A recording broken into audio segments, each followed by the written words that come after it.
हाय, good morning.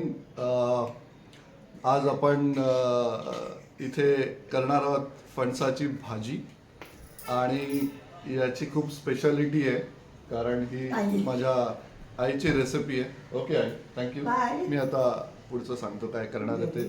तर हा फणस आहे, पण ॲक्च्युली याचा आपण भाजी नाही करणार आहोत. मी फक्त कसली भाजी करणार आहोत ते सांगायला. हा ॲक्च्युली पिकणारा फणस आहे, पण आपण जी भाजी करणार आहोत ती ज्याला आपण म्हणतो आठळ्या.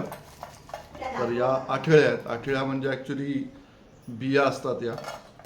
तर त्या बिया ज्या काढलेल्या आहेत गऱ्यातनं त्या ठेचल्या आहेत. या ठेचल्या आहेत म्हणजे अशा थोड्याशा पंच मारायचा त्याच्यावरती, म्हणजे मग त्या शिजायला थोड्याशा सोप्या पडतात. ही पहिली प्रोसेस आहे. आणि मग नेक्स्ट प्रोसेस जी आहे ती त्याची सालं काढायची आणि ती अशी तयार ठेवायची, म्हणजे मग भाजीला बरी पडतात.